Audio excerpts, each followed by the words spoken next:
Lilith by Mark Williams.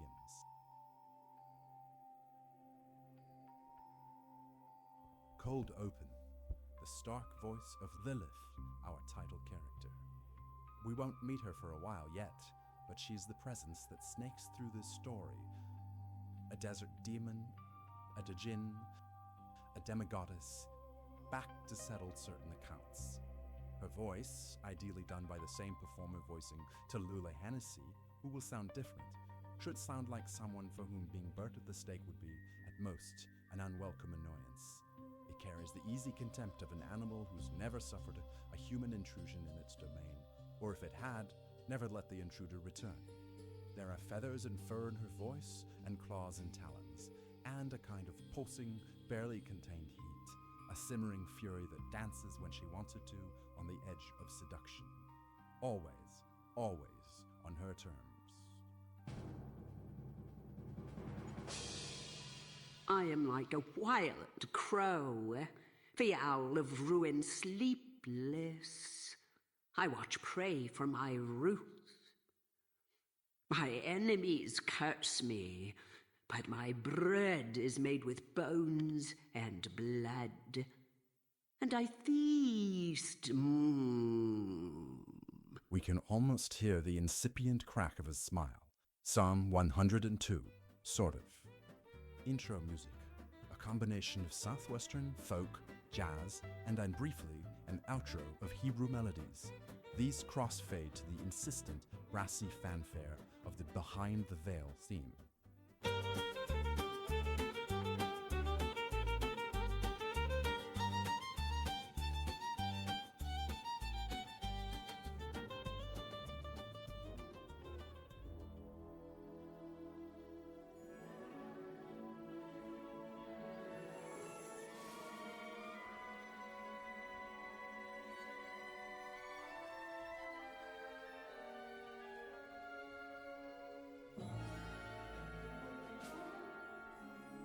Welcome, Mr. and Mrs. America, and every car and train bound for new horizons.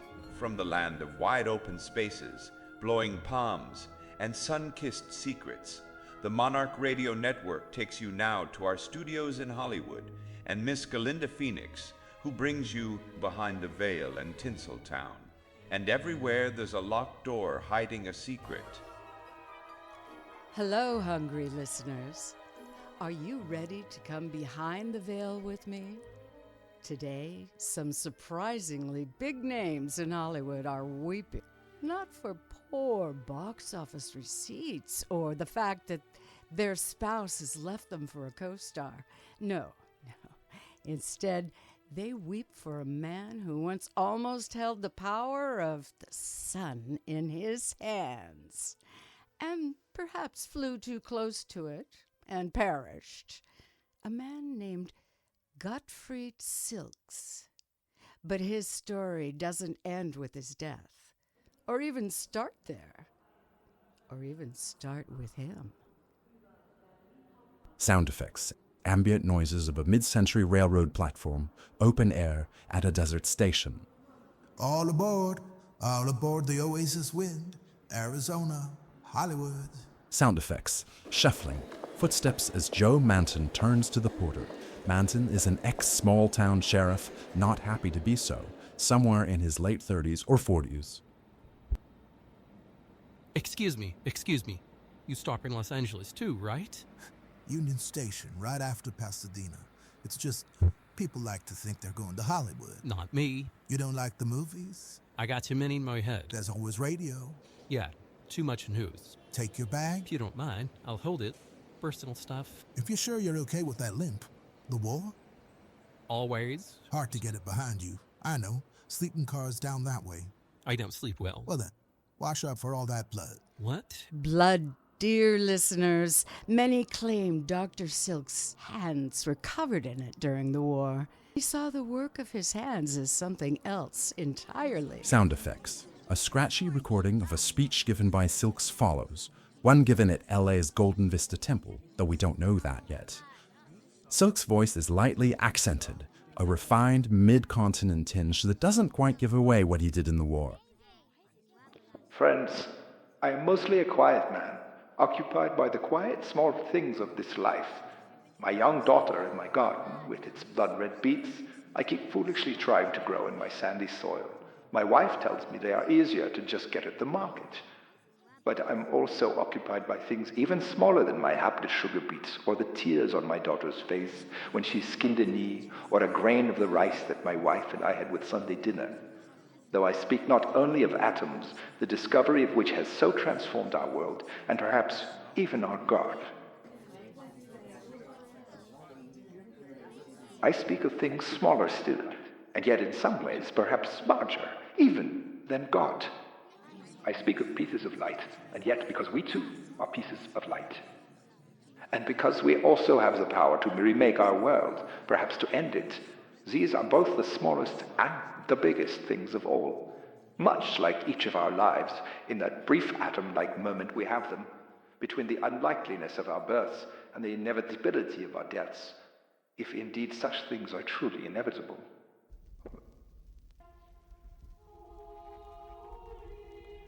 Sound effects. A scratchy recording of Silent Night played on a 78 turntable, followed by heavy booming knocks on a wooden door.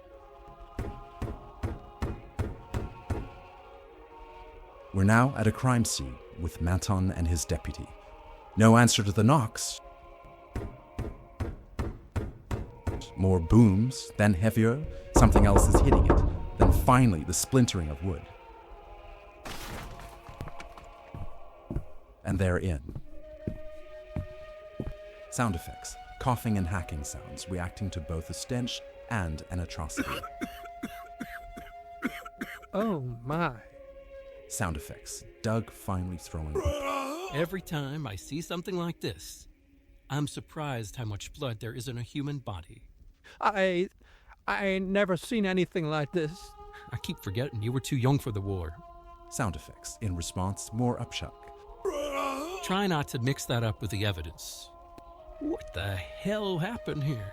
I mean, I know we got these domestic flare-ups at Christmas, but no one gets that pissed off about a burnt roast or the wrong gift. The deputy, still gaggling, tries to get his breath and responds. His wife called it in. Thought he might have hurt himself. How? There's hardly two pieces of skin together. Where is she now? Outside on the lawn. Wanted the kids out in case... It's 30 degrees out there. In case what? We found anything. Sound of shuffling footsteps, things being moved. Leave those pieces of his fingers where they are, for the coroner. Do we have a coroner available on Christmas? We'll have to call it down to Albuquerque. Yeah, hopefully there's some Jew or Indian or Stapp, somebody that doesn't need the deck. Doug? What? I thought you said she was outside, the wife. It was the maid, the cook, whoever, took 'em out. No one's out there. Have a look. They might be at the neighbor's. I think she phoned from there. There's just some owl on the lawn, hopping round like its wing is broke. Barn owl. You can tell from the eyes. Sheriff? Wait. Did you already call the coroner? Well, hell no, Sheriff. How could I? And what are we supposed to do with all this blood all over our shoes? We got a siren coming up. Lights only, though. Red's flashing everywhere. Coroners don't have cars like that. Transition music. Sounds. We're back on the station platform. I said, watch out for all that luggage. Don't hit those red suitcases with your shoes. They belong to Miss Hennessey. Hennessey? Who's Hennessey? Tallulah Hennessey, the star of Shadow Time, The McGonagall Follies, and so much more. It's the excitable, friendly, yet practiced voice of H.R. Smalley, a man who sounds like he's somewhere in his 50s, if not north of that. I, of course, am not her. If it was possible to hear an extended hand, that's the sound we'd be listening to now. H.R. Smalley, how'd you do? I'm Miss Tallulah's manager. But I thought she was... Dead? Yes, many people do. That's why she's thinking of firing me, no doubt. But then, who would she get to represent a dead woman? Final call. I'm sorry about all this red baggage. She has a particular fondness for the color. Evidently, I'm supposed to find something in her luggage that she needs. She says she got it here. Here? What was she doing in Albuquerque? Maybe that's why people thought she was dead. I was born near Albuquerque. I only meant she was out of the public eye. You can't get into Galinda Phoenix Column if no one can find you. In my experience, people usually don't want to be found. And if it's Galinda Phoenix's column, they usually want out. Excuse me? You gentlemen will have to get on board now. We'll throw the luggage in. Try not to throw it too hard. She's the only one allowed to break her things. You break a thing, but sometimes that lets you see what shines inside. That's what our unfortunate sun holder used to say about the atoms in his hand. Those pieces of light, the ones he helped break apart. His name was Gottfired Silkes, listeners. And though you hadn't heard of him, he was one of America's top atomic scientists. Though, of course, his work was secret, and he wasn't always ours. What the hell kind of name you say that was? Gottfried? Silkes was the family name. I don't know what kind, not Mexican. Were they? Much of a family? We never got called out here before, if that's what you mean. Well, here didn't even exist until a couple years ago. Not just the house, this whole place. What's the name again? Santa Claudio? You're still thinking Christmas, boss. It's Santo Vidrio. I can't keep track of all the saints out there. Well, this... Oh boy, look at that. This wasn't one. Someone flunked Spanish. The name translates to Holy Glass. What? What does that mean? Exactly. We'll see if he can go next door and find his wife. Our visitor's parked his car, so I better say howdy. And watch where you're stepping. His story, listeners, like so many others, is that Silkes came to America after a calamity, ruination, a war. The war. There was some controversy about his becoming part of one of America's most secret programs. But as War Secretary Henry Stimson said, America was looking for a new kind of patriotism, for a new kind of fighting. But the newfound Americanism of Dr. Gottfried Silkes came to a sudden end this past Christmas, as he quietly took his own life with a likely overdose of sleeping pills after he told his family he was going upstairs to wrap presents. The loss to America wasn't only that of a rocket scientist who saw peaceful atoms taking us up to the moon and into the future. No, it was also the loss of a friend to the spiritual seekers of Tinseltown and Glamour Gulch, those denizens of Hollywood who were also seeking a new kind of patriotism, a new kind of belonging to God, to the universe itself. A lack of belonging normally addressed with fast times, fast liquor, and fast flesh, but to which our Dr. Silkes, on his trips to the coast, would say no. You don't need to look to the heavens. Your very bodies are made of star stuff, and you belong here in the cosmos, shining along with them. We'll have more on the sad journey of Dr. Silkes after this, about your next journey on the Mojave Pacific Railroad. Sound of rails, screeching steam whistle, wind-lapping waves, wind in trees, nature erupting. The raw beauty of the American West. Crossfade to sounds of laughter, tinkling china and glass, laughing voices, motors, jazz, city sounds.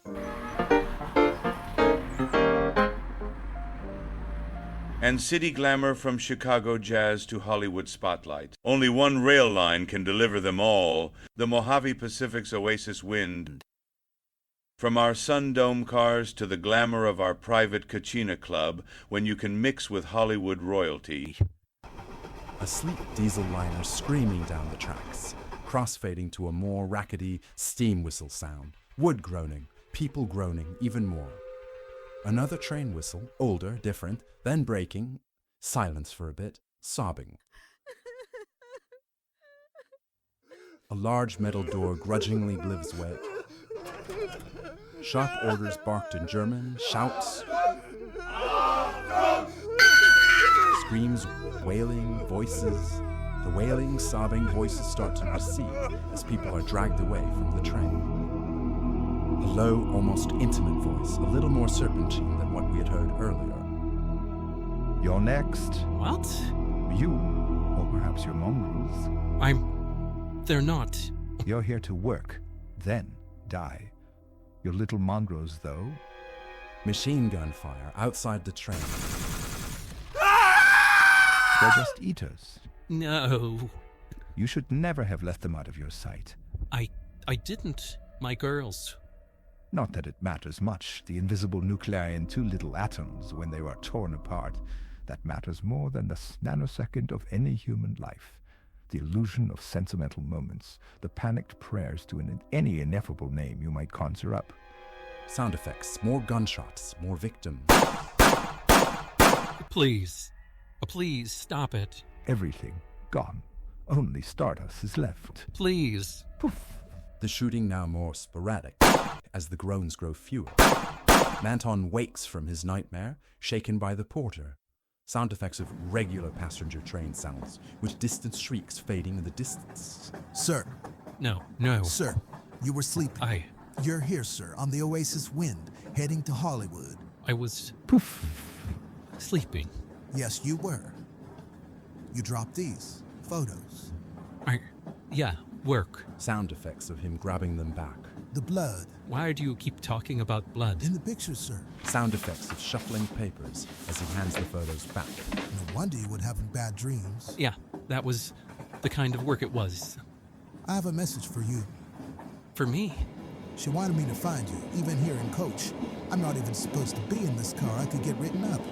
Well, I'm sorry, but I didn't. Her message was, I won't stop with the leg next time. I won't stop with the leg next time. You're just not interesting enough to slow me down. That's how she put it, Lilith. Or how she would have put it. Did you just threaten me? Only with a good time, I hope, sir. Again, Miss Hennessey said she hopes you'll stop into the Kachina Club for a drink. She's sorry that you ran into her bags earlier, and about your leg, the war wound and all. The Kachina Club. Toward the engine just past the dining car. You're actually very lucky. Normally folks from coach aren't even allowed in. All right, the club car. Swell's getting sloshed. All the same, I think I'll just stay here with my photographs and look at the sunset. Enjoy the stardust while I can. Out here, it's mostly sand. You need this to get in. Sound effects of the porter putting something in his hand. What's this? A ticket, an ID for the club. This was an owl. Yes, sir. That's Kachina. They're like local gods in a way. Small gods, desert gods with limited powers. Still. Still what? Better not to offend them. I've seen this owl before. Have you been on board before, sir? Outside. The train? The place these pictures were taken. The place with all the blood. Did you take these? Even better. I stole them. Very good. Be sure to show the card. It's kind of like the password. Even better than the ineffable name. I don't even know what that is. That's probably best, sir. Who put you up to all of this, really? Was it that agent guy? Smalley? Is this like some kind of Hollywood gag or something? I told him I hate that stuff. I recommend the whiskey drinks when you get to the lounge, sir. Anything that's with the rye, the gin tends to stay with you a little too much. Yeah, don't I know it? She'll be waiting. Golden Vistas to you, sir. Sound effects. Behind the veil music. Distance, a bit tiddy. As if whatever is playing it, a Victrola, a wire recording, etc., is starting to slowly malfunction. But what we're left with, dear listeners, clouding our eyes and dimming our ears, is the why of it.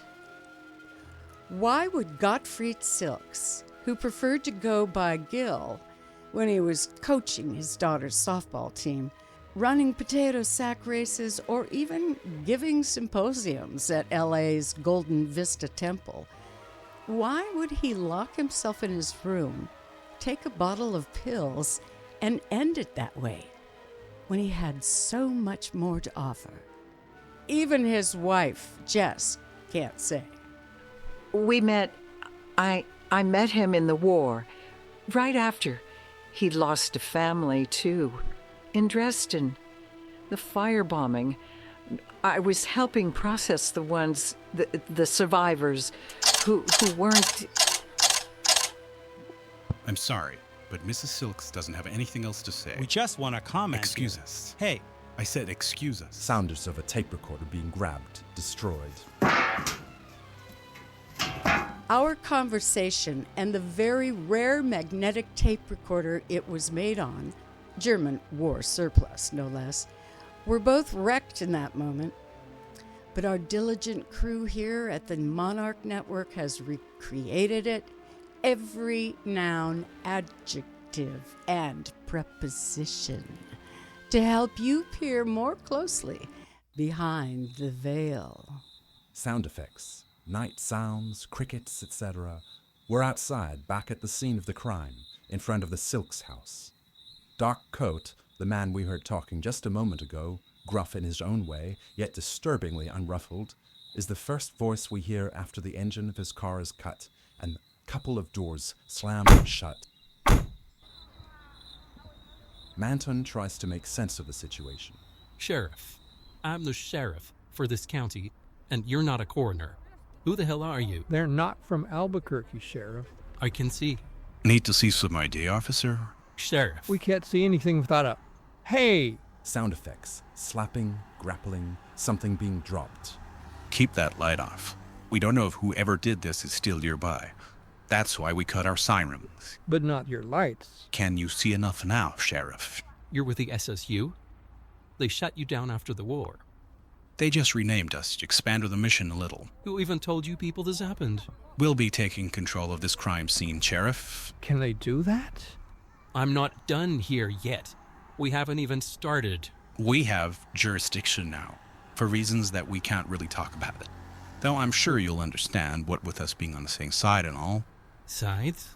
We still at war here? We'll need you and your assistant to head back to your car now. Deputy? We can follow up with you later. Sound effects, walking sounds, feet on frozen grass. Hey, I said back to the car. Who are these guys, Sheriff? Feds. Maybe. Strategic Services Unit? Offshoot of the old OSS? I don't know what the hell they're doing here. Stop. Now. Back over his shoulder. I'm going to interview the wife, who is still in my jurisdiction. Turn around. A pause. Night sounds. Maybe a distant owl. No one speaks. Joe? Maybe everybody should put down their guns. Our friend of the coat and tie can go first. There's 2 cars full of us, Sheriff. It's not your worry anymore. Go home. Papa misses on her fanny. Open some presents. Tell her you actually like the belt she got you. Put a few extra slugs of scotch in your eggnog and forget all about this. It's already a little too memorable.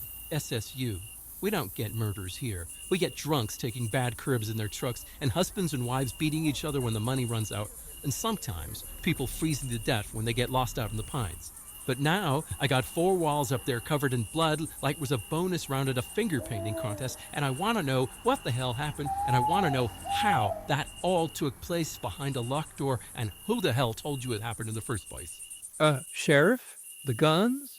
Yeah? They got more. Yeah. Sound effects, shuffling sounds, cloth, leather, metal, as some guns are returned to their original lodging. That's better. If you have questions, we'll tell you, eventually. Whatever doesn't violate national security. Needs to know and all that. After all, we're still all patriots here, right, officer? Sheriff.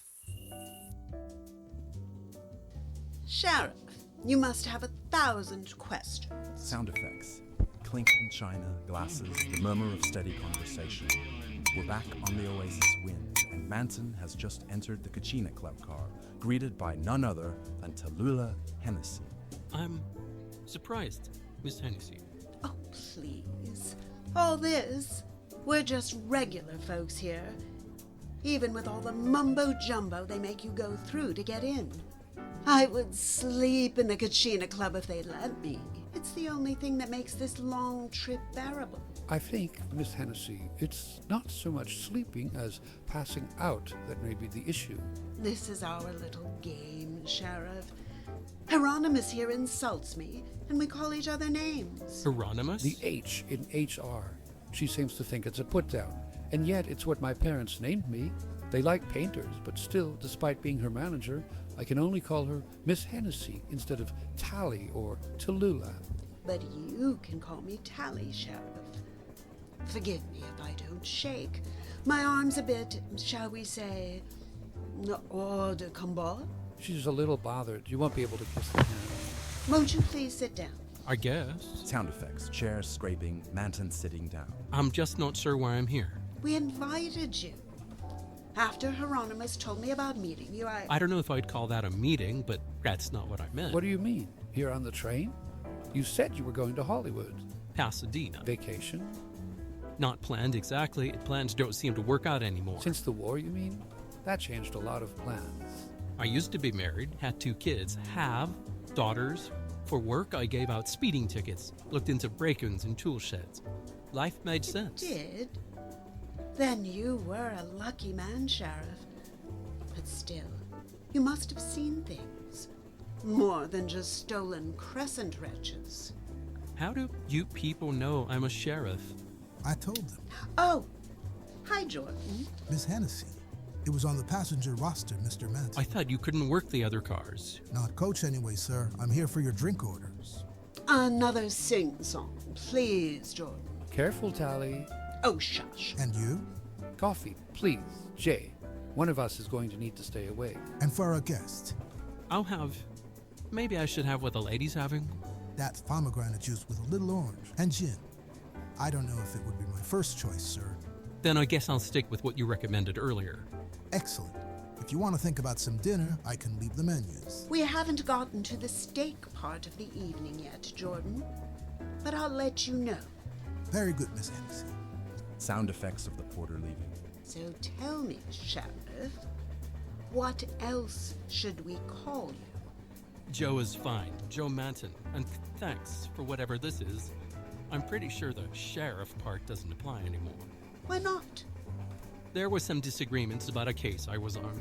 Oh, what kind? I've been advised I can't really talk about it. Oh, that's even more interesting, isn't it, Hieronymus? I'm afraid Miss Hennessey isn't always up on her manners. There's rarely much time for manners. Anyway, Hieronymus has it wrong.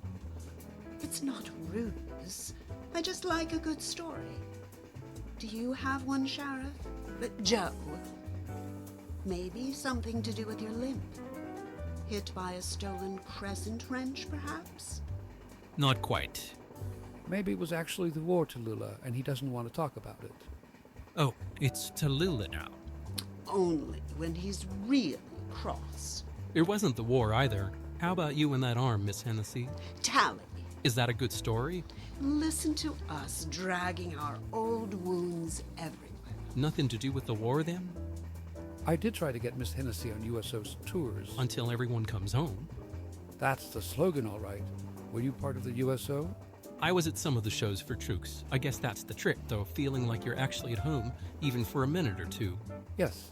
Miss Hennessey never seemed to be available, though, when they wanted her. So no shows. I guess she was busy doing other things during the war. Wasn't everybody? Some of us were busy with the war itself. Too bad. I can still imagine her up on that stage with Marlene Dietrich or Judy Garland. I don't sing about rainbows, Hieronymus. What was that song you did in the McGonagall follicles? Well, that was just about fucking. But we couldn't say it directly. Sound effects. Glass clatter, trays iced. The drinks have arrived. Your cocktails, folks. Why, thank you, Geordie. Coffee and Cointreau for you. I told you I wanted to stay awake. It's my job to ensure everybody's comfort. For the lady, her sing-song, I had them stock up on Jaffa oranges just for you, ma'am. Jaffa? From the Levant. You mean the Middle East? Hieronymus can't talk plainly. If he could, what use would he be in Hollywood? And for you, a rye old-fashioned, since we had the extra orange peel. Thanks. But I've always found them much sweeter than California oranges. And don't get her started on the Florida ones. Y'all let me know when you're ready for those steaks. We will. But there's no rush. I want to hear all about our new guest. Not a lot to tell, really. Lately, it's just sleepless nights and bad dreams. Then that's our toast to sleepless nights and bad dreams. I think you've named it. Named what? The 20th century. Sure, all aboard.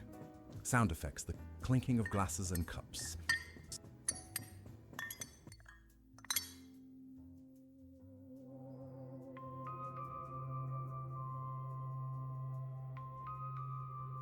Names. I will tell you about nights and names and Jews and Joams. I am named for Owl Cry, for that fierce hard wind that finds you, hunts you down, kisses you with its talons. Lilith, Lilith, night bird, and Jaffa, a port town named for someone on a boat, one of Noah's sons, who they say survived the flood. Its docks full of newer boats, of people still hoping not to drown. But those cloying orange blossoms kept bringing them. Tourists, traders, believers. My juice, though, flows much darker, much stickier. And I could tell each of those would-be survivors, wandering on their docks, that no one actually makes it through a flood, flame, a final storm, not intact, not without scars. I should know. I was there, and scar tissue is my business. Crossfade to the Behind the Veil theme. And my listeners, my fellow voyagers, those oranges in stockings, those holiday toasts and red-bowed wrappings finally gave way to the most silent night of all, a most terrible final night, which is still only the beginning of our story, about Gottfired Silkes and all the shock of his family would go through before the 12 days of Christmas were over, starting in the place they should have felt safest of all. The brand new home in the brand new town of Santo Vidrio. That home would also vanish, gone in a night of deadly flame. Sound effects. Behind the Veil music mixed in with a more still wood desk and typewriter's office ambiance. Fire? That's what they told me, Sheriff. The whole goddamn house burned down and nobody heard or saw anything? Nobody told anyone, Sheriff. Same SS guys. SSU? Yeah, those same guys in mail order suits went heavy-handed on the fire brigade when they got there, like they did with us. Actually, didn't even want them to put it out. What? Only reason I know anything about it is I have a friend in the brigade who likes to drink a lot when he plays cards. The funny thing was, it wasn't even like a story he wanted to tell. Then why did he? I think it was more of a confession. He had tears in his eyes at the end of it. He thought there was someone inside, that they were forced to leave someone inside. Jesus. I'm going up there. You can't, Sheriff. You know that. They got the soldiers out there now, all around the perimeter. I can go to the back, to the woods, come up on the neighborhood that way. It's dark as hell out there. Night, Sheriff, and you can't take a light. I'll move slowly. Don't do it. I need to see what they're hiding. Sound effects. The slow thrum of the Behind the Veil theme mixed with night sounds from the woods. Chirping owls, branches moving, then cracking as Manton steps over them. Sounds of Manton breathing heavily. Another branch snap, and suddenly an even louder crack, like a branch breaking from a tree. The cawing of birds startled. Manton stops, still breathing. What? Who are you? Lilith speaks with the quiet of confident purr of a victorious predator. Bring down darkness, and all beasts of the forest stir. Sheriff, Psalm 104. Almost. Then she springs for the attack, and the last sounds we hear from Manton are the screams out of his mouth. The behind the veil theme eventually supersedes it. It seemed this wasn't the country our little family thought it was at all. Until next time, Mr. and Mrs. America, and all the ships and cars bound for new horizons. This is Galinda Phoenix, and you've just been Behind the Veil. End of episode 1.